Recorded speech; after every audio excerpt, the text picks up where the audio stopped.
Salut la team, j'espère que vous portez bien. Comme vous l'avez deviné, nous sommes dans l'univers de la peinture comme l'invité précédent. Oui. Aujourd'hui, nous avons l'immense honneur et le privilège de recevoir un peintre de la nouvelle génération, j'ai nommé Kajon. Bonjour monsieur. Bonjour. J'espère que vous portez bien. Oui, ça va. Déjà, merci de nous avoir permis de pouvoir vous avoir sur notre émission Culture Box. C'est un plaisir d'être là. Donc, on va aller un peu rapidement parce qu'on a un petit temps. D'accord. On va essayer de faire plonger un peu dans votre vie. Vous allez nous parler de nous, de votre passé, du présent et peut-être du futur, des futurs projets aussi. Ok. Et ici, on est un peu taquin, on est un peu joueur ici. Il n'y a pas de souci. Vous allez relever le défi de l'émission. Aussi, il y a le défi de l'invité précédent que vous devrez relever. Ça sera avec plaisir. D'accord. Est-ce qu'on peut commencer? Il n'y a pas de souci, alors. Quoi de plus normal, de plus simple que de se faire décrire par soi-même? Si toutefois vous devriez vous décrire, vous devriez dire qui est Kajon, comment est-ce que vous allez le présenter? Je dirais plutôt qu'en général, on m'appelle le Picasso des temps modernes. D'accord. Le prince du cubisme. Voilà, c'est comme ça qu'on me définit en général. Donc, je dirais en quelques mots que je suis le Picasso des temps modernes. Voilà. D'accord. Maintenant, le pseudo Kajon, parce que sur tous ces beaux tableaux et tout, c'est Kajon, est-ce que vous signez par Kajon à tout moment? Oui. Quel est le secret derrière? Ou bien c'est juste... Bon, c'est juste à mes débuts, je me suis dit que ça serait plus simple de marquer Kajon. Et en même temps, ça montre réellement qui est l'artiste, c'est mon prénom, donc voilà. S'il y a plusieurs John, mais néanmoins, Kajon, ça reste Kajon, quoi. Donc c'est juste une signature comme ça. Pour éviter les initiales K.J, des trucs comme ça, au moins là, je sais qu'on pourra lire John, c'est sûr. D'accord, pas de souci. Donc, on veut bien savoir au réveil de Kajon. Qu'est-ce que vous voyez? Qu'est-ce que vous rêviez de peindre? Mais l'inspiration vient juste comme ça. Quelquefois, ça peut être dans mon sommeil, j'ai quelques visions rapides. Je peux me réveiller au cours de la nuit où je prends un papier, une feuille rapide, et puis je commence à gribouiller quelque chose. Et puis, bon, à mon réveil, je me dis, ça peut être une inspiration, je commence à mettre ça sur une toile, et petit à petit, ça prend forme. C'est un peu comme ça, quelquefois. C'est pas tout le temps comme ça, mais ça arrive souvent, ouais. D'accord, mais pourquoi vous êtes plus intéressé à l'afro-cubisme? Déjà, l'afro-cubisme, c'est un mot que nous avons créé comme ça. À la base, ça n'existe pas. C'est le cubisme qui existe. D'accord. Et l'afro-cubisme est venu avec d'abord mon style contemporain burkinabé qui était abstrait, que j'ai associé au cubisme. Et c'est pour ça que je l'ai appelé afro-cubisme. Et afro-cubisme, pourquoi? Parce que en réalité, je me considère un peu comme le gardien de nos traditions. Pourquoi? Parce que sur quelques toiles, nous remettons des informations. Ça a des messages subliminaux, ça peut être des rites, des secrets que les grands-parents ont laissés. Et nous les préparons pour la génération future, pour qu'ils puissent comprendre et lire ce que nos parents nous ont laissé. En fait, c'est comme si c'est un message que nous transmettons à nos générations futures. D'accord. Sur quelques toiles, vous allez remarquer qu'il y a des masques, il y a des tam-tams. Oui. Et chaque masque aussi a sa signification. Et pour que d'autres puissent le comprendre, il faut que nous puissions le transmettre. Voilà. Parce que je trouve que beaucoup de jeunes aujourd'hui n'arrivent pas, ils savent plus, ils connaissent plus vraiment la culture que nous avons. Nous avons les dozos, nous avons les bobos qui ont une grande culture et tout.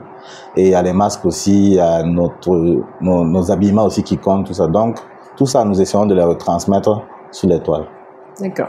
Vous avez dit que vous avez traversé un temps une toile blanche. Oui. Principe de la toile blanche. Ouais. En général, c'était une période où je dirais que j'avais peur de l'avenir.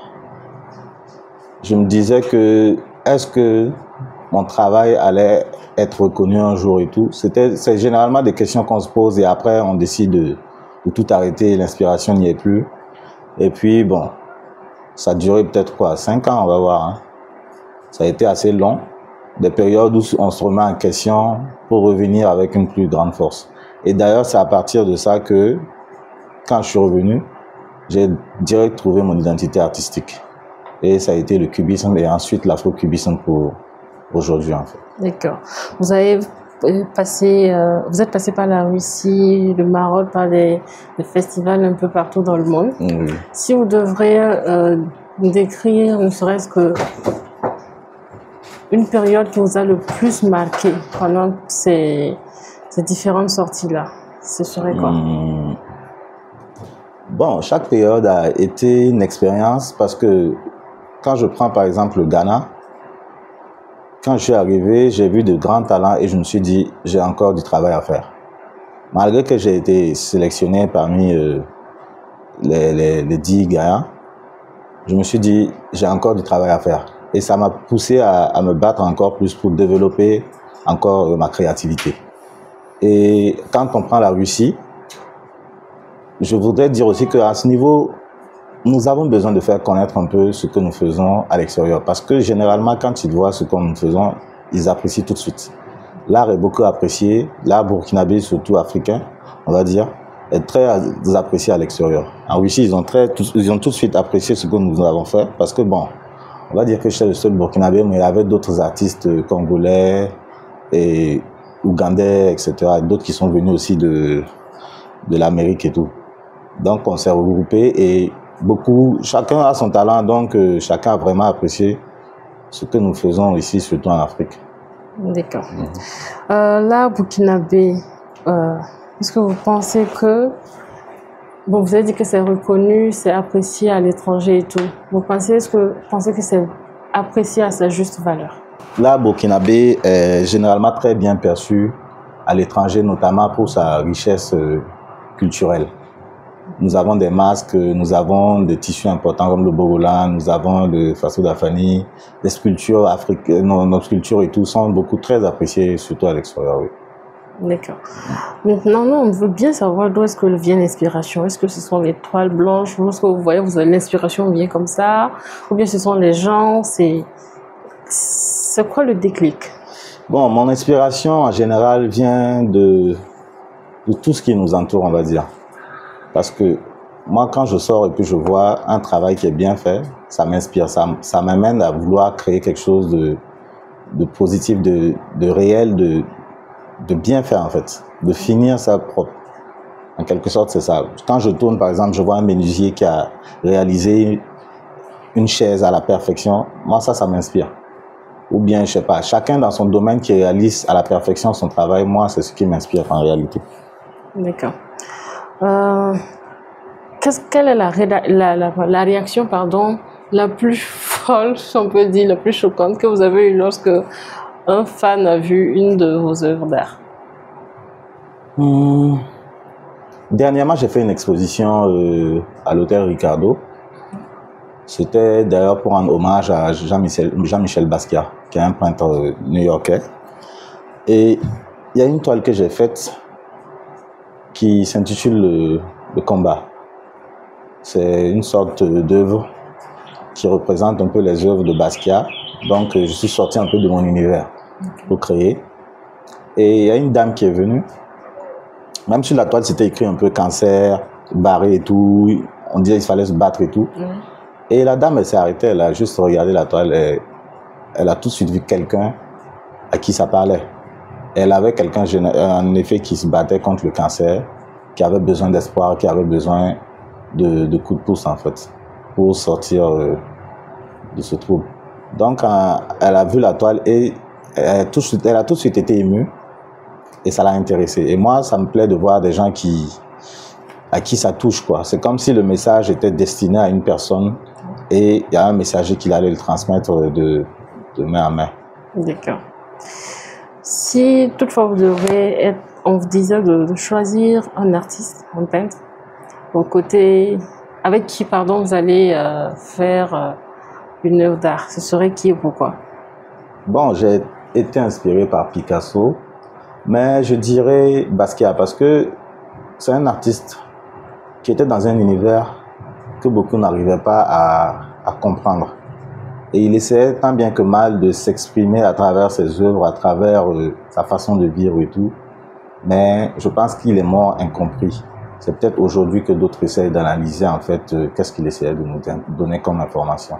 Donc je dirais peut-être Basquiat, à cause de sa créativité et de son inspiration. D'accord. Ouais. Pour un jeune qui veut bien se donner à la peinture, quel conseil, mais qui hésite ou face à, voilà. Un jeune qui hésite, tout et tout, c'est quel conseil vous allez lui donner pour pouvoir l'inciter à... Il y a une phrase qui me plaît beaucoup en général, ça vient d'un classique du théâtre français du XVIIe siècle, quelque chose comme ça. Ça vient du Cid, c'est de Corneille. Ça dit que la valeur des âmes n'attend point le nombre d'années. Et cette phrase, généralement, elle m'inspire. Pourquoi? Parce que on dit que quand une étoile apparaît dans le ciel, même quand elle est petite, elle peut briller encore plus fort. Okay. Donc, c'est une manière de dire que chacun, peu importe ton âge, peu importe ton départ, tes débuts et tout, tu peux faire quelque chose de magnifique. Il suffit juste de se donner dans le travail et décider vraiment de réaliser quelque chose. C'est-à-dire avoir de la volonté et puis créer maintenant quelque chose de positif. C'est comme ça en général. Je les dirais de ne pas baisser les bras, de toujours se battre et croire en soi-même. Une autre question qui touche plusieurs personnes, surtout les jeunes qui adorent, qui sont passionnés, mais qui se disent, il n'y a pas vraiment grand-chose là-dedans. L'homme ne peut pas se nourrir uniquement de ça et tout et tout. Qu'est-ce que vous leur dites? En général, l'art, c'est une extension de l'âme. D'accord. Moi, je dirais que c'est pas un produit c'est pas commercial. Mais, certes, on peut bien, l'artiste doit se nourrir de son art, c'est vrai. Oui. Mais sinon, je dirais plus que le fait juste de pouvoir transmettre une partie de soi-même, c'est déjà une façon d'apprécier la vie, de se nourrir en vrai.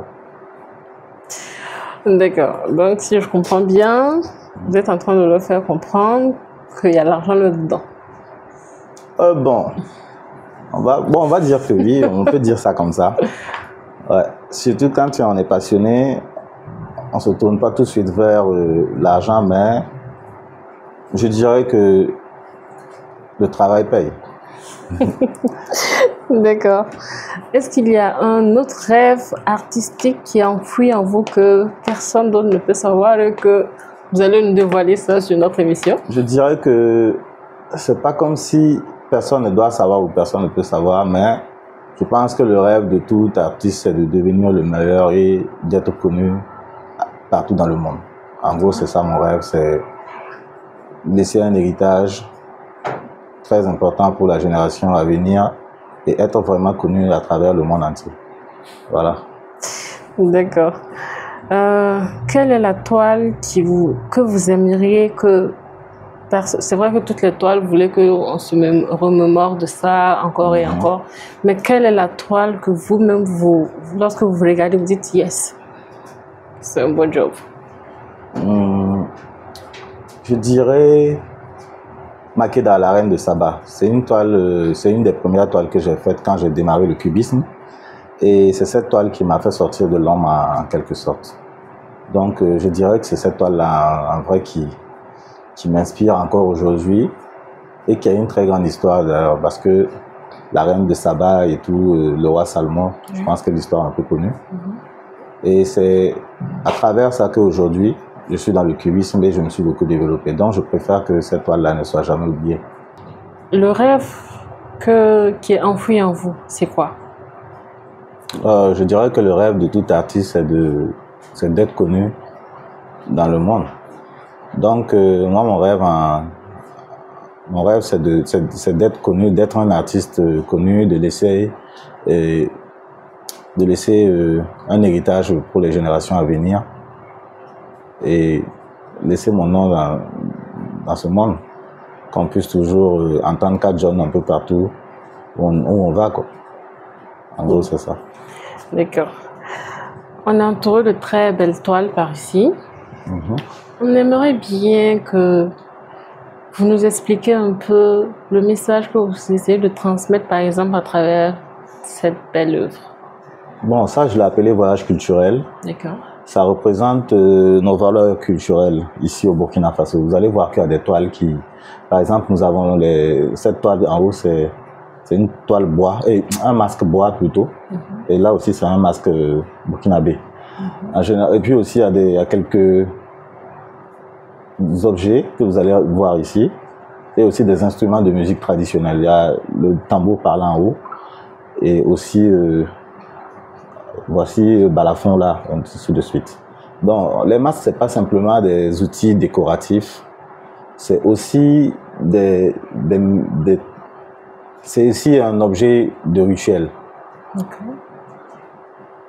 On les utilise souvent pour transmettre des messages et à certains rituels, c'est des masques qui dansent au rythme du tam-tam, du tambour, du djembé et tout. Il y a le tambour parlant aussi qui transmet un message à travers le son. Et c'était généralement connu avant. Il y a des gens qui sont susceptibles de lire dans ces sons-là. Donc, en gros, c'est un message qu'on essaie de transmettre ici, sur cette toile. Et on représente aussi les valeurs que nous avons, comme les masques et puis nos instruments de musique. Donc, en grosso modo, c'est la culture que vous essayez de représenter. Exactement, c'est une culture qu'on essaye de conserver et de retransmettre. En gros, c'est ça. Maintenant aussi, cette belle toile qu'on retrouve ici. Oui, cette œuvre, en fait, elle date de l'exposition à l'Institut Goethe. C'était il y a 2 ans, je crois. Oui. Donc, c'était basé sur l'afrocubisme. C'est en quelque sorte, c'était un message concernant un peu la culture africaine, la culture noire. On essayait de donner de la valeur à ces personnes qui se sont battues pour nous, pour qu'aujourd'hui, le noir ait de la valeur. Donc là, c'était les lecteurs, ça s'appelle le lecteur. Et en quelque sorte, ça rend hommage à Aimé Césaire, à tous ces écrivains qui se sont battus pendant la négritude pour que nous ayons une histoire à raconter aujourd'hui, pour que nous ayons une valeur aux yeux du monde. En gros, c'est ça. Il y a une rose qui me retient par là. Ouais. Du coup, je ne peux pas passer sans parler de ça. Oui. En fait, cette toile, elle est combinée, à peu près combinée à celle-là. D'accord. Même si elles ne sont pas collées. Oui. C'est un monsieur qui essaie d'offrir une rose à une femme. Ah, d'accord. Souvent, dans mes œuvres, j'utilise des photos, je fais du collage quelquefois. Oui. Donc, bon, c'est la rose, en fait, la valeur de cette toile, c'est plutôt la rose. Okay. C'est l'effet d'offrir une rose à sa bien-aimée, et il y a l'expression des visages qui nous dit si elle accepte ou pas, ou si c'est pour s'excuser ou c'est pour je sais pas, enfin c'est une façon de donner de la valeur à l'offre. Ok. Et pas n'importe quelle offre, une rose en plus. Donc voilà, en gros. D'accord. Donc c'est des 2 œuvres en fait qui se suivent. Exactement. Okay. Mais bon, néanmoins, elles peuvent être dissociées. Elles auront encore de la valeur dans tous les cas. Elles exprimeront encore quelque chose de différent, c'est sûr. En gros, c'est ça. Donc si elles sont dissociées, par exemple, cette toile en elle-même, si vous devriez expliquer ça autrement sans parler de la rose, qu'est-ce que vous dites? Je dirais peut-être que c'est une femme qui a l'espoir de rencontrer un homme qui va lui offrir une rose, pourquoi pas. D'accord. Voilà. C'est très beau. Merci beaucoup. On apprécie beaucoup. Merci. On va essayer de partir vers nos petits jeux. D'accord. Déjà le jeu de l'émission. Nous savons que faire ce que vous faites, c'est quelque chose de waouh. Ça prend énormément de temps. Oui, ça prend du temps. On sait aussi que vous observez beaucoup. Exactement. Et tout avant de faire différentes toiles. C'est tout un travail. Ça veut dire, avant de commencer à peindre, j'essaie d'abord de travailler non seulement dans ma tête et dans mon inspiration. D'accord. Comme ça, une fois face à la toile, je peux déjà réaliser facilement ce que j'avais déjà imaginé auparavant. C'est un peu comme ça. Ok. Donc, vu qu'on ne peut pas dire de peindre un truc vraiment waouh, waouh, waouh. Le petit jeu qu'on a, c'est de vous demander de faire, de gribouiller ce que vous avez ressenti, les impressions que vous avez ressenties à travers l'animatrice que je suis. Ok. On pourra essayer. On va essayer. C'est un peu, et puis vous expliquer aussi pourquoi vous utilisez telle couleur, pour ça, voilà, pour un peu décrire ce que vous avez ressenti lorsque vous avez échangé avec moi. Ok. C'est un peu le défi. On pourra relever le défi. D'accord, ça va. Pas de souci.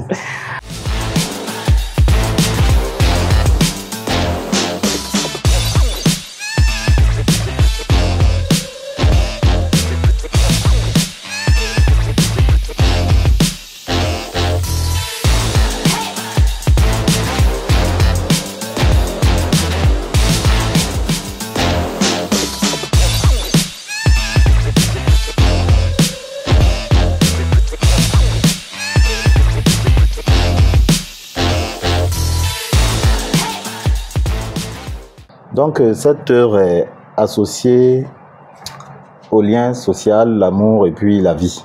D'accord. Je me suis inspiré un peu du décor d'ici, de quelques couleurs, et aussi de ce que nous avons ressenti durant l'interview, en fait. Ok. Donc, c'est émotion positive. Donc, j'ai essayé de représenter ça de cette façon. Voilà. En gros, c'est ça. Ok.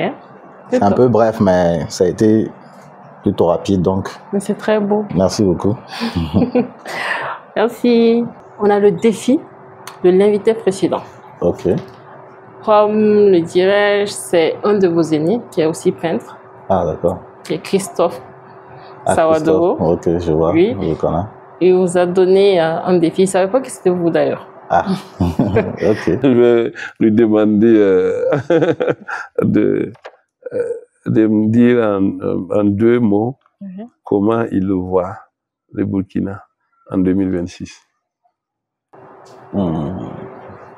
Qu'est-ce que je peux dire à ce sujet? En 2026, je dirais peut-être paix et amour. Hein. En 2 mots, paix et amour. Ouais. Parce qu'aujourd'hui, c'est tout ce qu'on essaie, c'est tout ce qu'on recherche. Hein. Vu la situation, on aspire que ça. On espère que ça ira d'ici l'année prochaine, pourquoi pas. D'accord. Donc le défi a été relevé. Merci. Nous allons vous remercier d'avoir accepté encore une fois de plus participer à notre émission. Parce que vous avez certainement un planning bien chargé, mais vous avez décidé d'accepter. On vous remercie franchement beaucoup. Merci à vous aussi. Et on espère qu'une fois de plus, si on a besoin de vous... Il n'y a pas de souci, je suis disponible. D'accord. Me tenez juste au courant et puis on verra comment on pourra s'organiser. D'accord, encore merci beaucoup. Je vous en prie. Quant à vous, je vous souhaite une très belle suite et restez scotchés. Salut. Merci.